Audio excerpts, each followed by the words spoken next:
apa sih sebetulnya yang menjadi masalah terbesar ketika mereka menjalankan bisnis atau saat mereka melakukan perubahan-perubahan dalam perusahaan.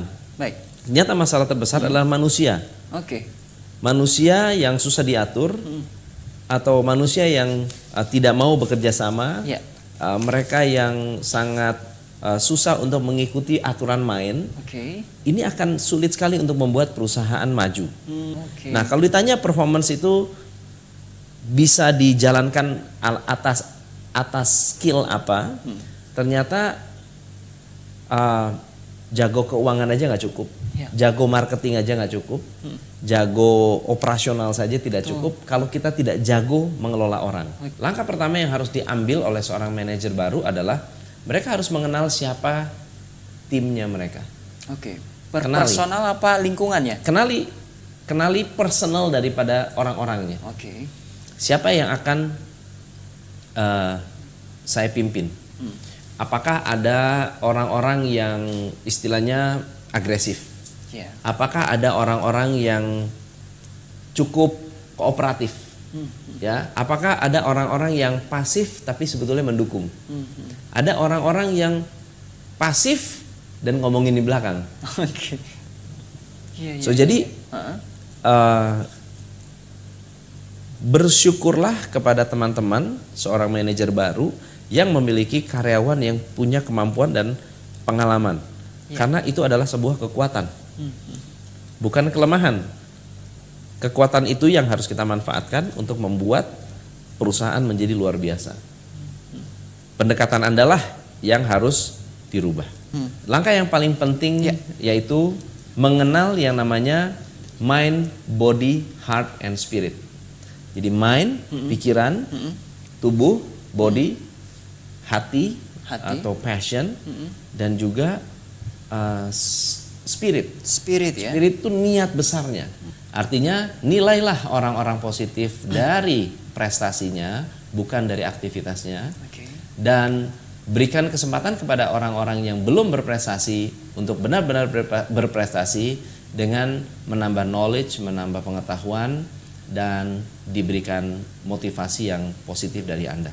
TV berbahagia dimanapun Anda berada, berjumpa kembali bersama saya Muhammad Iqbal dalam acara Business is Fun yang akan memberikan informasi dan juga wawasan tentang membangun bisnis yang mudah dengan hasil yang optimal.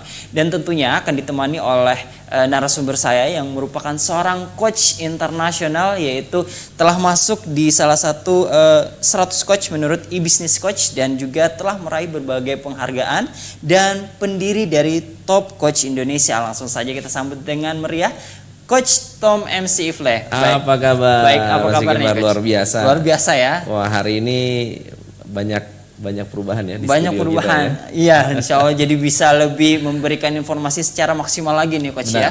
Mudah-mudahan sudah siap memberikan informasi dan ilmu hari ini ya.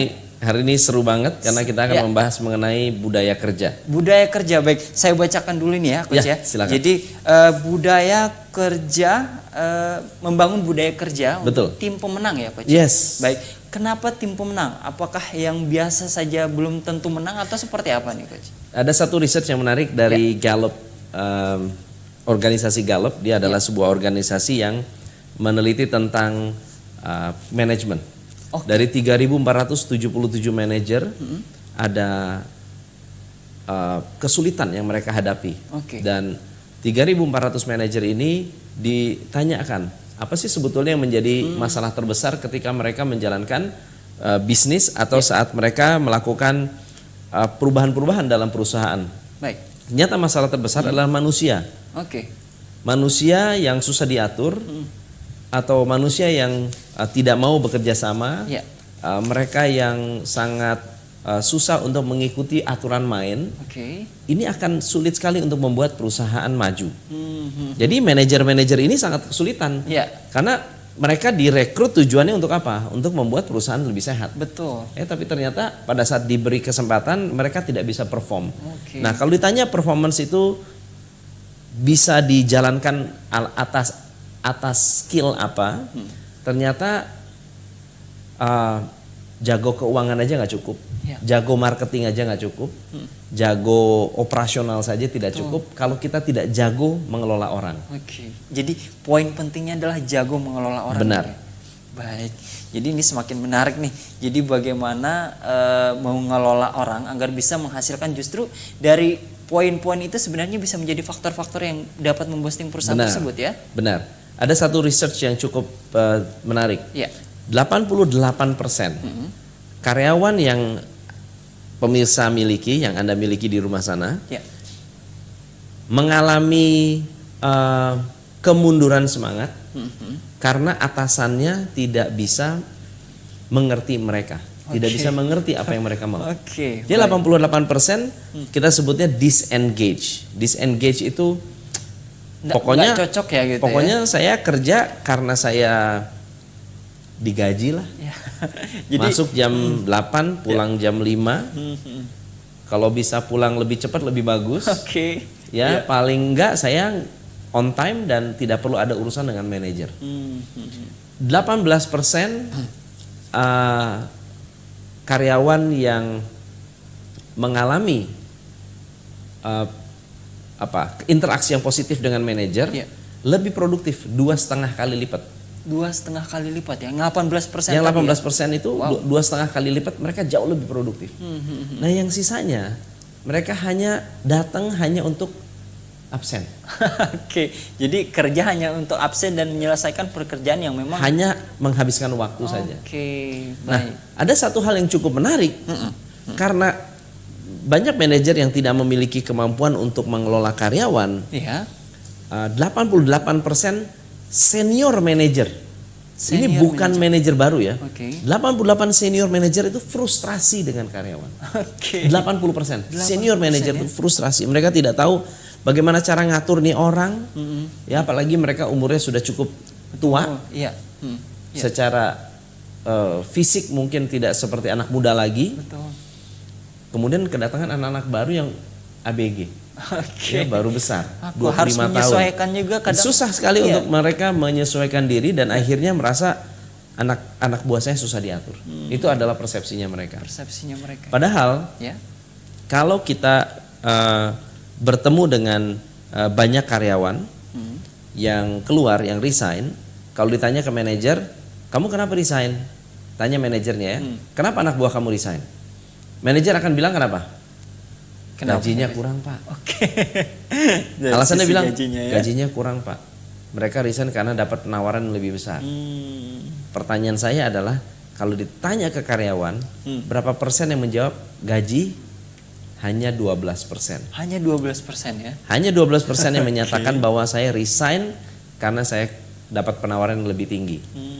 Sisanya apa ini? Jawaban apa nih Yang 75% karena tidak suka dengan atasan. Oke, tidak. Sisanya karena masalah keluarga. Jadi yang paling pertama adalah pindah rumah, Oke. ya, ikut suami, sakit, melahirkan. Ya. Jadi yang 75% kalau ditanya itu seragam tuh bilang, kenapa? Nggak suka atasan saya, Oke. nggak cocok dengan atasan. Baik. Jadi kalau tidak bisa membangun budaya kerja, tidak bisa membangun budaya yang bagus, membuat semangat tim bangkit, maka sekeras apapun marketing kita, mau iklan semahal apapun, kalau marketing itu tidak diterima oleh karyawan, karyawan tidak mau melayani customer dengan lebih baik, budaya kerjanya jelek, perilakunya negatif, customer akan kabur. Ya, ini siap-siap semua ya. bisnis Oke. bukan fun lagi. Baik, Sudah bukan bisnis is fun, bisnis is puyeng. Bisnis is puyeng. Oke, jadi menarik sekali nih Coach ya. Jadi membangun budaya kerja, jadi memang ini sangat dibutuhkan untuk setiap lingkungan kerja ini Coach Benar. ya. Semua orang, semua pengusaha, semua karyawan harus mengerti bahwa membangun budaya kerja itu adalah faktor yang harus diinvestasikan dan sifatnya itu sangat-sangat long term. Oke, jangka panjang. Jangka panjang itu akan panjang ya. sangat-sangat sukses.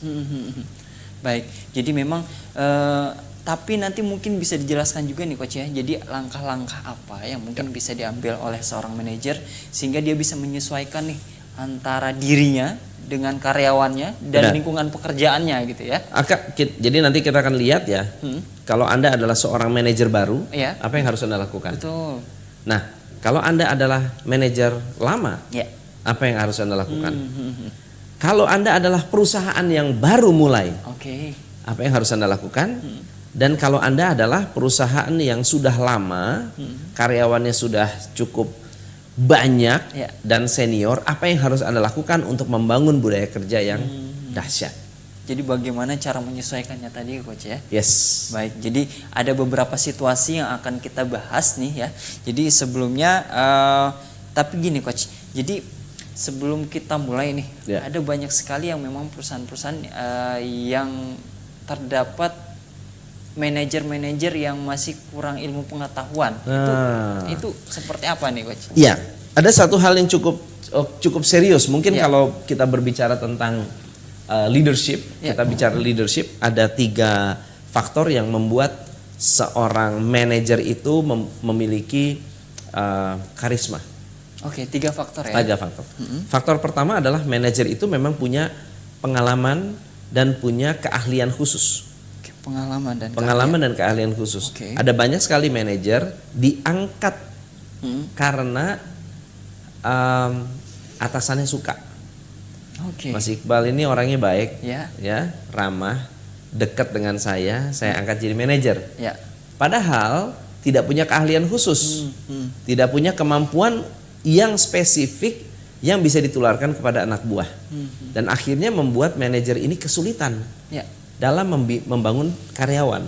Betul. Lalu yang kedua, syarat yang kedua adalah manajer ini harus punya passion, hasrat, gairah, Oke. desire, ambisi.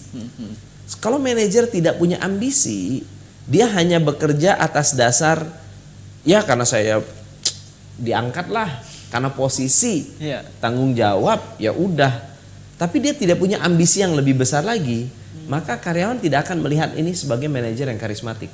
Oke. Jadi kalau Anda perhatikan semua leader-leader yang karismatik, rata-rata mereka punya ambisi di luar daripada job description mereka. Di luar dari visi atau memang Di luar dari hasrat job dia sendiri? deskripsi. Misalnya contohnya, saya seorang manajer accounting. Ya. Oke, kemudian bisa aja saya bilang, ya saya yang penting laporan keuangan keluar. Ya. Yang penting cash flow saya sehat. Oke. Tapi saya nggak perlu memikirkan efisiensi. Misalnya nih, kalau saya seorang accounting manager, Ya.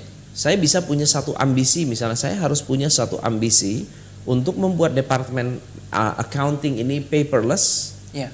dan memiliki jumlah karyawan yang paling sedikit sehingga departemen ini sangat-sangat profitable.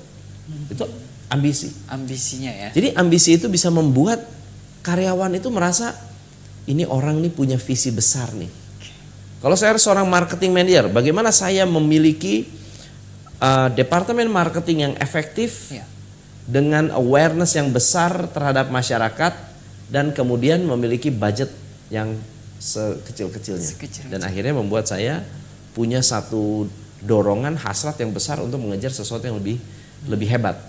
Tapi ada faktor lain yang cukup penting sekali dan seringkali lupa ditanyakan, yaitu apa sih sebetulnya niat kita dalam bekerja yang lebih besar daripada diri kita sendiri, lebih besar daripada pekerjaan kita. Nah, manajer-manajer yang bukan hanya punya passion, bukan hanya punya ambisi terhadap departemennya, tapi dia memiliki niat yang lebih besar. Misalnya, saya mau mengembangkan manusia, saya mau mengembangkan kinerja dari bukan hanya kinerjanya, tapi spirit dari karyawan. Personal Apa karyawan niatnya terhadap diri sendiri ataupun terhadap timnya?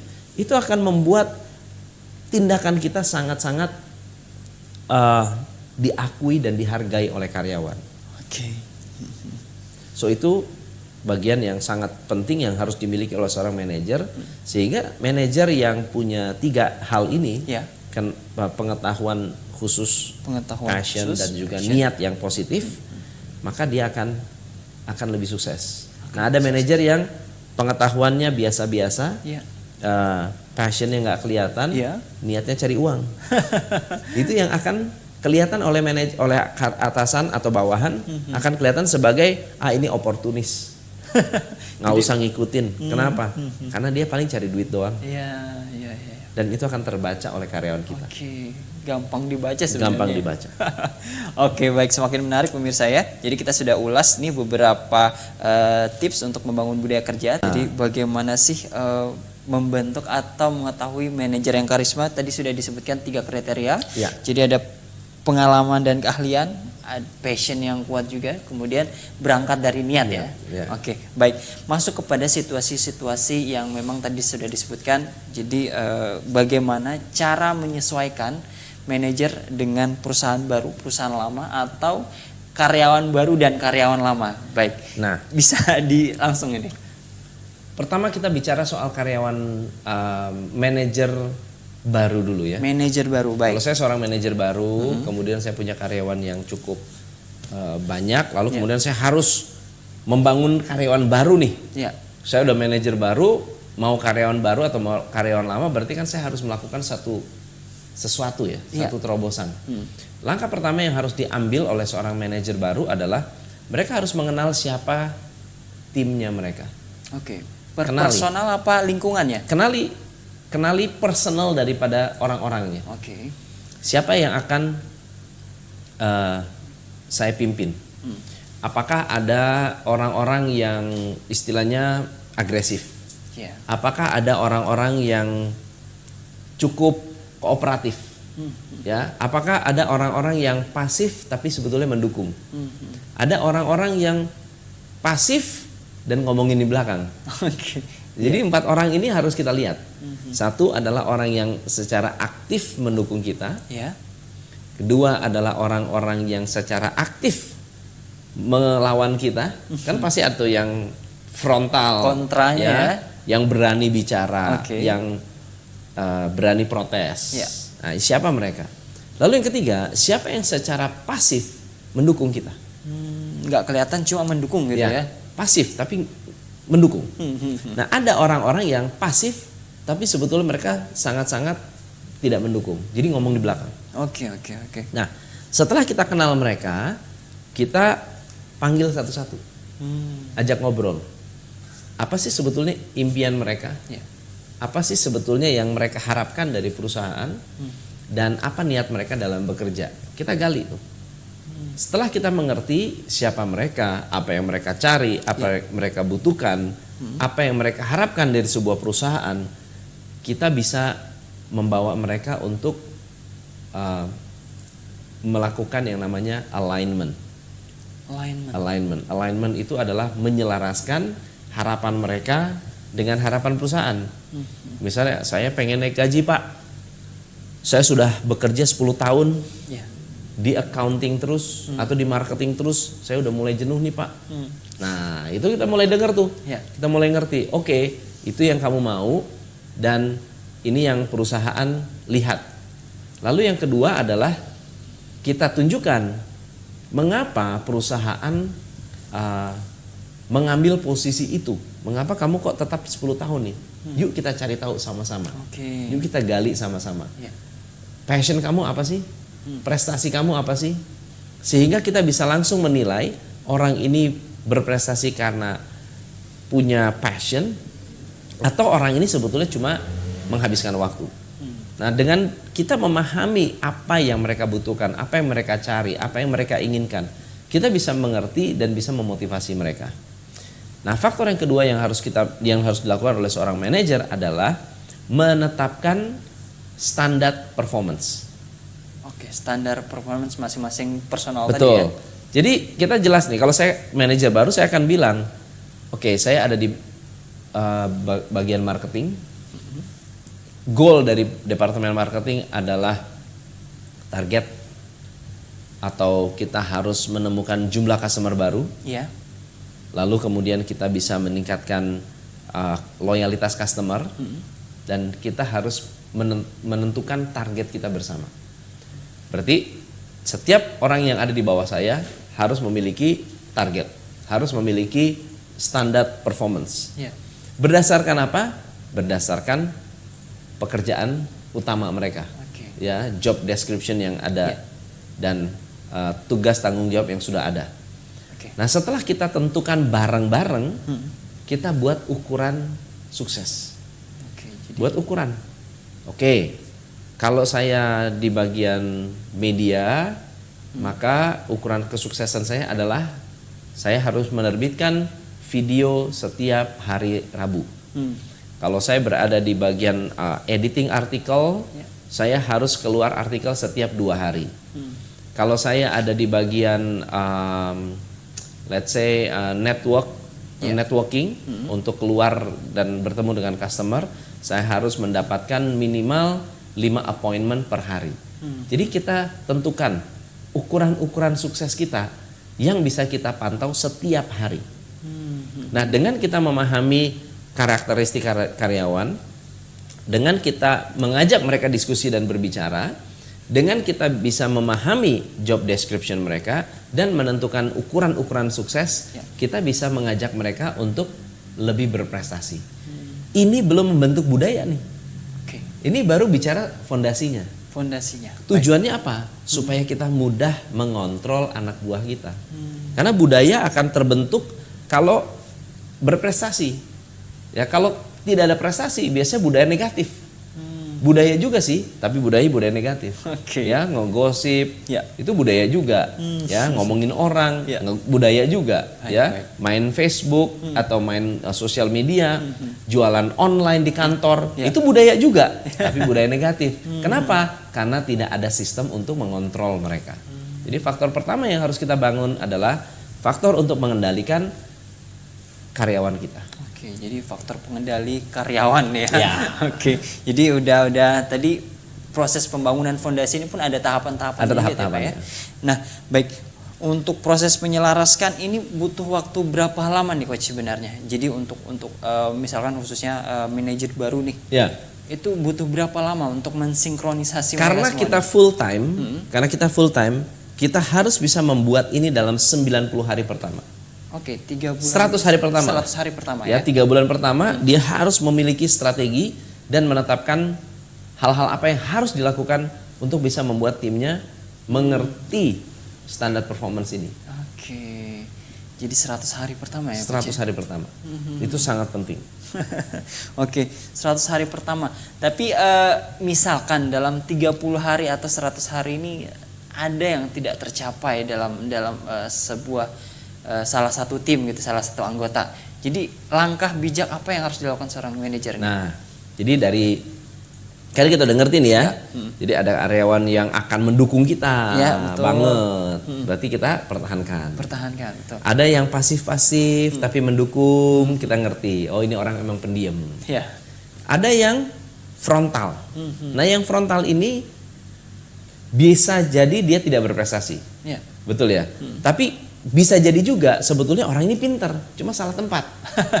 Nggak cocok gitu. Nggak ya? cocok nih. Iya. Nah, orang-orang seperti ini karena kita tahu, oh, strategi kita sebetulnya sudah oke.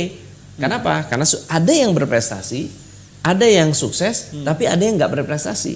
Yang tidak berprestasi kita cek, apakah orang ini punya karakter untuk bekerja di tempat kita dengan baik? Apakah orang ini punya skill untuk mengerjakan tugas-tugasnya? Oke. Tapi yang ketiga yang lebih penting adalah apakah orang ini mencintai perusahaan? Oke.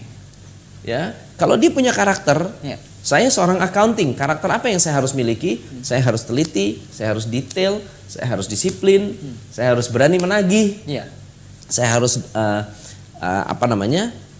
terstruktur, sistemasi, Ya. gitu ya. Lalu kemudian apakah saya punya skill? Saya punya skill nggak? Punya kemampuan nggak? Kalau saya nggak punya kemampuan, nggak mungkin tuh jalanin. Iya. Tapi kalau skill ada, kemampuan ada, mencintai perusahaan nggak? Betul. Kalau orang itu tidak mencintai perusahaan, pasti tidak akan sabotase. Ya, ya, ya. Jadi kita kembali lagi kita frontal kepada si karyawan tersebut. Kamu mencintai, kamu punya 3 hal ini nggak? Ya. Kalau kamu punya 3 hal ini, kamu pasti akan mendukung perusahaan. Jangan dukung saya. Ya. Kamu nggak usah dukung saya sebagai manajer, tapi kamu dukung perusahaan nggak? Kalau kamu dukung perusahaan, kamu pasti akan mengerjakan semaksimal mungkin. Oke. Ya, Gitu. ya, ya. Seperti itu ya Coach ya. Baik, jadi ini teknik-tekniknya sudah kita dapatkan ya Coach ya. Jadi mudah-mudahan dapat dilakukan bagi Anda pelaku usaha atau sebagai manajer khususnya di perusahaan Anda. Baik, Coach Tom, kita sudah bahas tadi yang pertama adalah tentang kondisi perusahaan lama dan manajer baru gitu ya. Ya. Baik. Nah, selanjutnya nih, jadi situasinya agak dirubah sedikit. Jadi karyawan yang lama gitu ya kan dengan posisi manajer yang baru. Jadi kalau tadi kan kita karyawan-karyawannya dan manajernya relatif nggak terlalu atau mungkin karyawannya baru, manajernya sudah ada. Ya, jadi karyawannya baru Karyawan gabung, baru direkrut gitu ya, baru rekrut. Nah, kalau misalnya karyawannya lama tapi manajernya baru. Manajer yang baru ya. Anak muda. Ya. Umur 25 sampai 30. Ya. Diangkat lulusan luar negeri misalnya ya. Ya. Sekarang kan tipikalnya begitu. Masuk ke sebuah perusahaan di mana karyawannya umurnya 55, 45 ke atas ya gitu ya. 70 tahun. Waduh. Ini agak susah juga gitu ya. Menyesuaikan kondisi mereka yang Kalau masih ditanya usia muda umur gitu ya. sih umur berapa? Saya umur 40 tahun, Pak. Oke, pengalaman kerja di sini berapa tahun? Saya kerja di sini sudah 25 tahun. Wow. Jadi kerja dari umur 15 tahun dan mengerjakan pekerjaan yang sudah lama dan sudah sangat-sangat senior. Dan ini bukannya satu kondisi yang mustahil ya. Apalagi zaman sekarang itu generation gap generasi itu sangat luar biasa sekali. Iya, betul. Nah, dan ini terjadi di mana-mana. Di mana-mana. Terutama perusahaan-perusahaan yang sudah lama, sudah 10 tahun, 20 tahun, 30 tahun, 50 tahun yang mungkin udah generasi kedua. Coba bayangin. Diganti generasi kedua gitu ya. Iya, tapi karyawannya senior-senior dan setia-setia. Wow. Nah, bagaimana caranya kalau saya adalah manajer baru? Karena orang yang lebih tua dan lebih senior mungkin pengalaman lebih banyak. Betul. Tapi kenapa mereka harus nurut sama kita yang masih muda? Begitu ya. Oke, iya. Nah, inilah situasi yang cukup menarik dan mungkin bisa kita bisa bahas. Mungkin kalau Anda yang ada pemirsa di rumah mengalami hal ini, saya kira ini akan sangat-sangat bagus sekali untuk kita eksplor sama-sama ya. Betul. Yang pertama adalah kenali kekuatan mereka. Jadi kalau saya anak baru, manajer baru, lalu kemudian saya melihat ini jagoan-jagoan nih, ya senior-senior. Wah, ada orang yang punya pengalaman 15 tahun, 20 tahun. Kemudian ada yang berpendidikan tinggi, ya orang yang sudah istilahnya profesor-profesor. Dan ini juga saya mengalami ada satu kejadian yang cukup menarik. Saya adalah seorang coach baru, umur 38. Lalu kemudian saya harus mengcoach sebuah perusahaan BUMN, anak perusahaan dari perusahaan telekomunikasi terbesar di Indonesia. Wow. Dan mereka adalah mantan. Jadi kalau manajer itu udah bukan manajer biasa, manajer sudah senior manajer. Sebagian besar ada yang mantan direktur di beberapa perusahaan, dikumpulkan di perusahaan tersebut, lalu perusahaan tersebut di coaching. Isinya udah. Ini isinya udah ibaratnya buah-buahan yang sudah matang nih. Ya, lalu harus di coaching oleh anak umur 38 tahun. Bagaimana perasaan saat itu, Coach? Pertanyaan, wow, sangat berat sekali. Berat sekali. Saya tahu persis bahwa saya akan mendapatkan banyak sekali argumen. Dan apalagi mereka punya pengalaman yang cukup senior, cukup banyak dan tidak bisa kita abaikan. So, apa yang saya lakukan waktu itu adalah pertama kali saya baca background mereka. Saya benar-benar mempelajari siapa mereka, apa ilmu yang mereka miliki, apa passion mereka, apa kekuatan mereka, bagaimana relasi mereka terhadap atasan saya. Mereka kan punya terhadap atasannya mereka. Apa relasi mereka? Kenapa mereka ditempatkan di situ? Karena kan ini kan anak perusahaan. bidangnya adalah mungkin bidang properti gitu ya, atau bidangnya bukan telekomunikasi. Jadi beda banget. Kenapa kok mereka ditaruh di sana? Iya. Apa skill mereka? Kok mereka ditempatkan di tempat yang berbeda dengan core business Ya. parent company-nya? Itu saya analisa, saya teliti siapa mereka, pelajari satu-satu saya cek. Oke. Jadi saya mau cari tahu apa kekuatan yang mereka miliki. Ya. Apa sih kehebatan mereka? Lalu kemudian saya ajak ngobrol satu-satu. Ajak ngobrol. Siapa Bapak? Kenapa Bapak ada di sini? Passion Bapak apa? Apa yang Bapak inginkan? Harapan-harapan Bapak apa? Apa keraguan Bapak? Wah, pada saat kita temui, pada saat kita berbicara soal, kalau kita waktu pertama kali saya meeting, introduction. Ya. Selamat pagi, nama saya Tom. Saya adalah seorang coach dan saya akan meng-coach Anda untuk membuat bisnis properti ini bisa melejit. Ya. Dan beliau mengatakan mereka ada yang Responnya gitu. responsnya begini, ada yang bercanda, ada yang hahaha. Tapi saya mengatakan tugas saya adalah membantu Anda. Saya di-assign oleh company untuk support Anda dan untuk membuat perusahaan ini profitable, karena saya tahu perusahaan ini dalam kondisi yang tidak baik dan merugi. So tugas saya adalah membantu Anda supaya perusahaan ini lebih profitable. Lalu kemudian saya cari tahu siapa mereka. Ada 12 orang waktu itu. Wow. Satu-satu saya cek, oh ini siapa, backgroundnya apa. Lalu saya ajak ngobrol. Pada saat saya ngobrol, mungkin awal-awalnya mereka resisten. Tapi lama kelamaan ngobrol ketika kita membuka apa sih passion Bapak, kekuatan Bapak apa, kenapa Bapak ada di sini, mulai curhat. Nah, mulai dicurhat. Ketika mulai curhat, mulai terbuka. Ketika terbuka, kita bisa mengerti, oh orang ini membela apa, orang ini sukanya apa, orang ini sukanya diapain. Nah, ketika kita mengerti, kita buat kesepakatan. Apa yang saya bisa bantu untuk membuat Bapak happy bekerja? Karena masalah mereka sudah bukan lagi karakter, sudah bukan lagi skill, tetapi masih punya rasa cinta nggak terhadap perusahaan? Itu yang dipertanyakan. Gitu Kita pertanyakan, Bapak masih punya rasa cinta nggak terhadap perusahaan?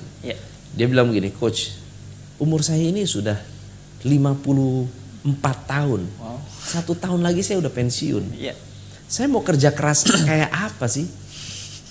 Coba, saya mau kerja keras kayak apa? Ada yang sudah 56 tahun dan pensiunnya diperpanjang sampai umur 60 tahun.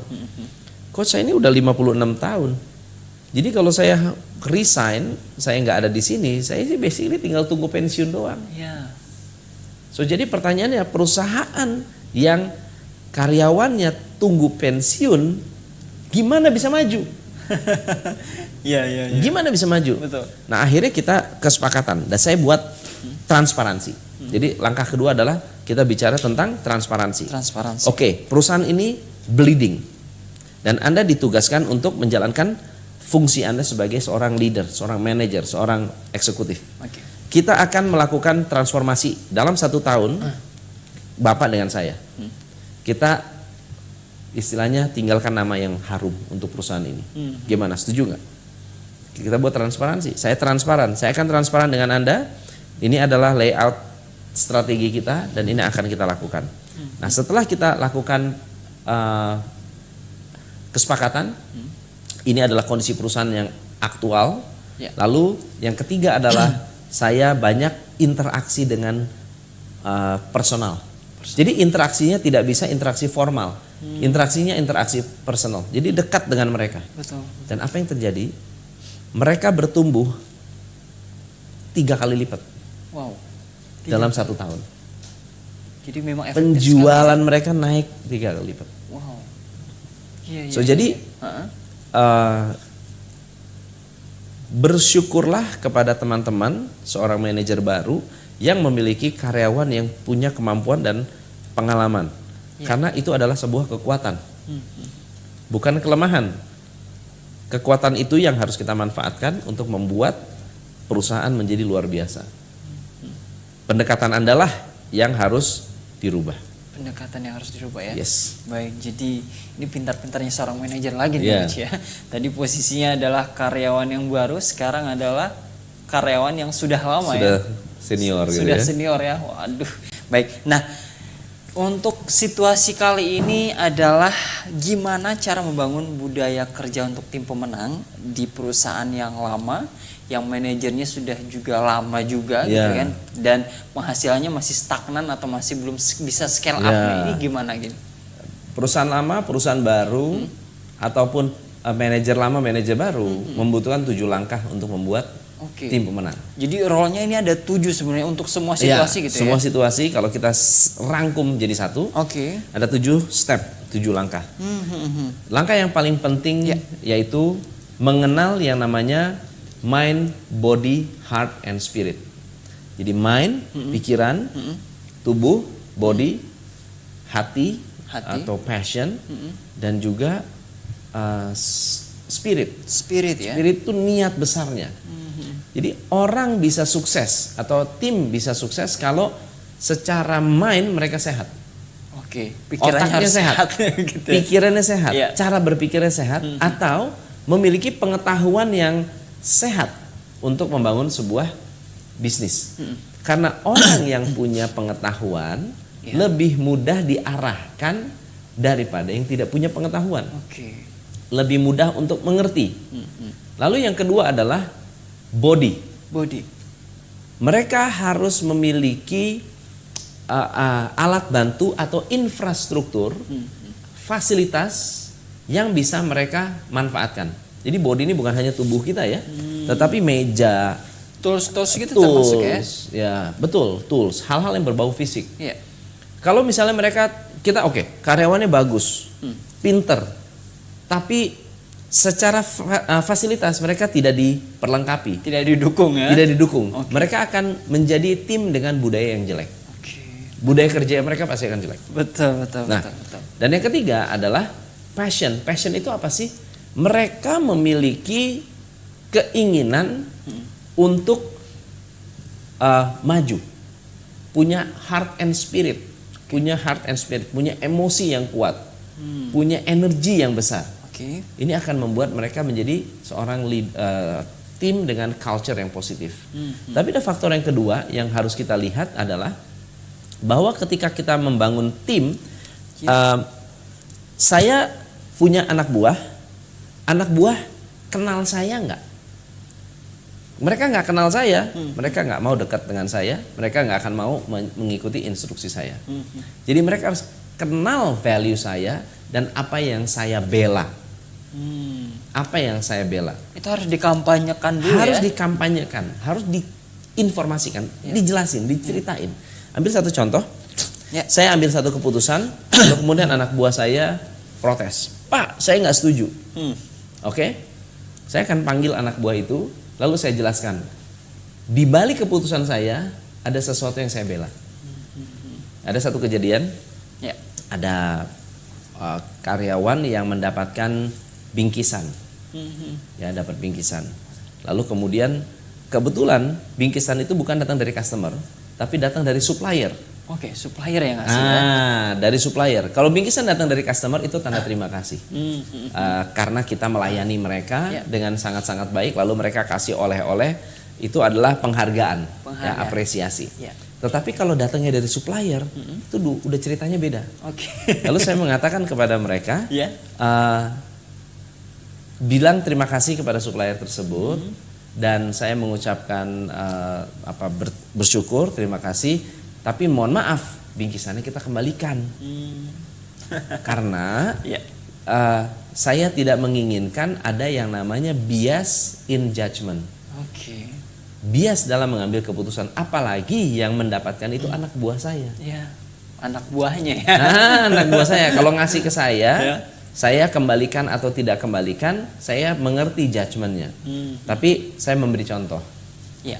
Datangnya ke anak buah kasih ke saya, Pak, ini ada bingkisan. Bingkisan. Bingkisannya dari supplier. Ada kaitan dengan pekerjaan? Nggak ada. Kalau saya dapat bingkisan, tapi bingkisannya itu ada kaitan dengan pekerjaan, saya pasti terima. Saya ambil contoh. Kebetulan waktu itu saya di sales and marketing. Ya. Lalu kemudian saya sering kali dapat bingkisan itu contoh-contoh tas. Contoh tas, contoh map, sampel-sampel. Itu banyak banget. Ya, goodie bag. Ya. Itu bingkisan. Bingkisan. Jadi mereka kirimkan dalam bentuk yang sangat bagus, tapi itu untuk promo barang promosi. Tujuannya barang promosi. Barang promosi. Jadi Ya. ada kaitan dengan pekerjaan saya. Ya, Itu saya terima. Saya simpen. Ya. Tetapi ada yang nggak ada kaitan. Oke. Ya, bisnisnya kita marketing, ngirim parcel, ngirim makanan, ngirim apa? Itu kita nggak bisa terima. Jadi terpaksa saya kembalikan. Nah, anak bosnya protes. Pak, ngapain sih dibalikin? Sok jujur banget sih. Saya kemudian jelaskan kepada mereka. Jadi dalam bekerja saya memiliki 3 filosofi. Filosofi pertama, jadi orang tuh kerja harus rajin. Oke, kerja rajin. Buat saya ya, tim harus kerja rajin. Kedua, harus jujur. Dan yang ketiga harus setia. Oke. Ya, rajin, jujur, setia. Setia. Udah itu aja lah. Gitu. Saya belajar ini dari Pak Adi. Jadi Pak Adi itu adalah bosnya perusahaan saya yang lama. Ya, beliau adalah mentor saya, orang yang sangat saya kagumi. Saya juga belajar banyak dari beliau. Dia menceritakan 3 hal itu, dan itulah yang saya pegang sampai dengan hari ini. Jadi bilang rajin, jujur, setia. Meskipun di mobil, kalau bisa menghasilkan sesuatu, kita harus hasilkan. Gitu. Kalau kita bisa berkata jujur terhadap perusahaan, jujur aja. Nggak usah tertutup-tutup. Dan yang ketiga harus setia. Setia dengan keputusan kita, setia dengan dedikasi kita. Nah, saya sampaikan seperti itu. Itu adalah yang saya bela. Nah, karyawan yang tidak bisa memegang 3 ini nggak bisa kerja dengan saya. Jadi jelas. Jadi kenalkan value kita. Lalu faktor yang ketiga adalah karena saya udah kenal karyawan udah kenal saya, kita buat yang namanya quick win. Quick win. Quick wins itu apa sih? Kemenangan-kemenangan yang sifatnya cepat. Oke. Ya, kemenangan cepat. Kemenangan yang kalau kita lakukan mungkin usahanya dikit tapi hasilnya besar. Oke, jadi 20-80 ya. 20-80. Lalu saat itu kita kumpulkan, ayo kita bikin sesuatu, kita mau capai target supaya dengan usaha yang ringan tapi pencapaian luar biasa. Gitu ya. Nah, ketika terjadi satu kemenangan kecil saja, itu kita rayakan habis-habisan. Jadi boosting Kita awalnya rayain, gitu ya. Kita rayain. Jadi mereka merasakan bahwa ternyata dipimpin sama Pak Tom ini banyak kemenangannya. Value-nya udah kelihatan di situ. Langsung terasa value-nya. So itulah yang akan membuat mereka merasakan bahwa ternyata enak juga loh kita kerjasama dengan Pak Tom, gitu ya.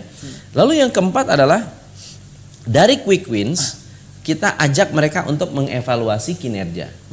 Dan di situ tunjukkan kepada mereka bahwa saya kalau menilai kinerja itu yang bagus dan yang jelek jelas. Saya nilai yang jelek jelas, yang nilai yang bagus jelas. Dasarnya apa? Produktivitas. Ya, kita menilai kinerja orang yang produktif benar-benar kita hargai, orang yang tidak produktif kita akan pertanyakan. Kita akan ajak ngobrol, ajak diskusi. Dengan mengevaluasi, dengan kita memahami prestasi mereka, mereka bisa membedakan apa itu produktivitas dan aktivitas. Oke, produktivitas dan aktivitas. Banyak manajer karena tidak bisa mengukur, mereka lebih menilai aktivitasnya bukan produktivitasnya. Baik. Kadang ini yang sering terjadi. Kalau aktivitas yang sibuk dinilai bagus, dinilai kerja gitu ya. Padahal yang sibuk itu belum tentu yang paling bagus. Belum tentu produktif ya. Belum tentu produktif. Betul. Nah, ada orang-orang yang produktif tapi kelihatan kerja santai. Ada yang sangat produktif, kelihatannya kerjanya santai. Ya, lalu kemudian ya saya nilai. Kalau memang itu adalah hasil yang positif, kita akan berikan. Nah, faktor kelima yang penting adalah kita sering-sering melakukan yang namanya informal gathering. Ngumpul tapi secara informal.